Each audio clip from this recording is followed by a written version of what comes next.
Hey everyone, it's Robin here at the International Conference of Urban Health in Marrakech.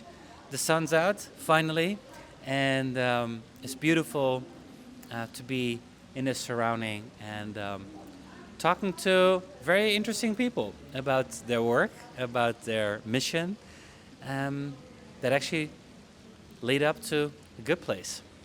I'm joined here by Jessica. Thanks for reaching out and connecting. Um, Tell us a bit more about yourself and what brought you to Marrakech. Sure. So I'm part of a network called the International Development Innovation Network, IDIN, or IDIN for short, as it's quite a mouthful. And this network is an incredible group of people trying to make the places that they live better. So it aims to use design processes to address social and environmental challenges, and it's a really community that aims to support each other, giving each other access to materials and knowledge sharing, skills building, ways to support us in each of our projects. Yeah. Cool. And what are these projects like to make it a bit more tangible? Yeah, absolutely. So in urban spaces, this can range from everything like small urban farming projects to support households in adding a bit more nutritious foods like vegetables to their diet, to finding ways to repurpose waste materials to build safe playground spaces for children. Our collaborators in the network have also worked on leveraging information communication technologies, so like mobile phones, for example, to support people who are coming into a new place, so support refugees and asylum seekers in navigating resettlement and integration services. And all of these are designed by people together in a community, so we use a co-design process that really centers the humans who will be living and using whatever it is that's being designed, and Cool. it's about collaboration and it's about community. Cool. And what? It's a very broad range of topics, of course, and trending topics. But who is the community, or how is it a particular place? Is it a network of communities? Yeah, so it is a network of places. We have over 1,000 innovators in dozens of countries now, and we have regional hubs where there are physical innovation centers that people can come to and connect with like-minded innovators and access things like tools and learn how to use them. But yeah, it's interesting because it's less a place in the sense of a single physical place and more about the people. Right.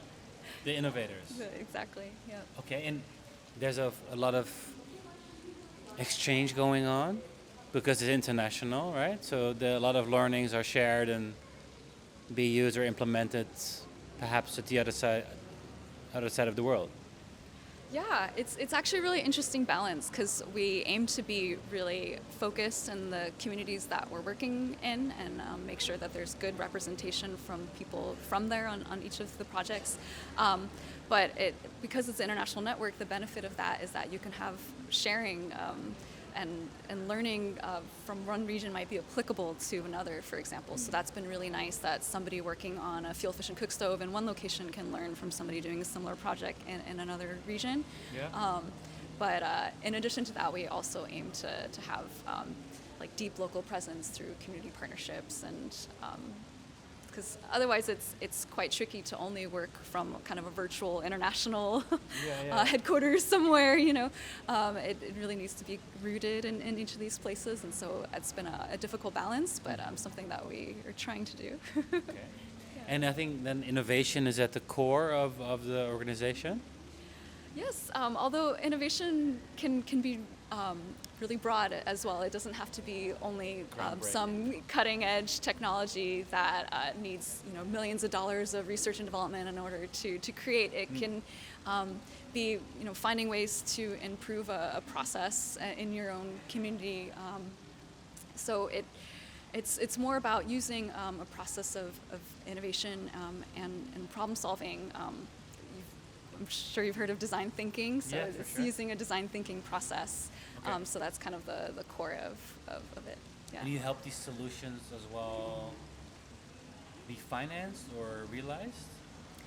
Yes, so we do have a microgrants program that supports projects. We recognize that, especially at the early stages, it can be hard to find external funding, or some of these actually become social enterprises or businesses, so they're able to self-sustain as well. But in the early stages, it's always really difficult to have paying customers, to find funders. Yeah. And so these microgrants are really small kind of seed funds that are intended to help projects at least test out if it's viable and kind of get to a place where they can seek out what's next. Almost sounds like a marketplace for innovators meets communities, almost like matchmaking, and they can just take on a solution that they need. What is the most trending, urgent theme that is currently what you see within the network when it comes to urban health? Ooh, I think actually because the innovators come from such diverse backgrounds, all different fields of study, different professions, that people are working on quite a lot. But I will say that I do see more and more projects having an environmental lens to it. A lot are addressing issues of climate change. A lot are addressing issues of waste and pollution. I think no matter what sector somebody's working in, whether it's transport or agriculture or energy, I think a lot of people are really concerned about the environmental sustainability now as well, and the equity piece associated with that, right? Because the impacts are not felt, they're disproportionately felt among certain people. And so I think for a lot of our innovators and communities that are disproportionately impacted by these environmental challenges, they're really motivated to try to do something about that. Yeah, and can citizens just connect with you whenever Yeah, they need so we do a number of different kinds of programs. One are summits, which bring people together for a hands-on, interactive, in-person design experience, and anybody can apply to join one of those. We also have physical innovation hubs, and for those who don't live close enough to one, of course, now there's opportunities for virtual engagement too. That's been strengthened since the pandemic. And so people are welcome to connect with one of the innovation hubs as well on a regional level. And yeah, I would just encourage people to check out opportunities on the website. It's idin.org.org. Yeah, nice, because subscribers to the channel and so on, they might have, I don't know, an urgent pressing theme they want to work on and might need a solution which you could provide. Oh, and what is it something here in the conference that you're after to find or to share? Are you actually speaking? So I'll be sharing a small case study on an urban water treatment project that actually developed out of collaborations from this network. And so, nice. Yeah. That's valuable. Yeah. And it'll be really nice to connect with people working on similar things and look at potential partnerships here for that. So, Cool. Yeah. Jessica, as you know, that we're in a good place bench. What is a good place? What does it mean to you to be in a good place? And what can we all do to create a good place together? I think that's a really nice question. And I believe that a good place can be about more than just the physical environment. It can also be about the people and having a community of like-minded people working together to make the places that we live better.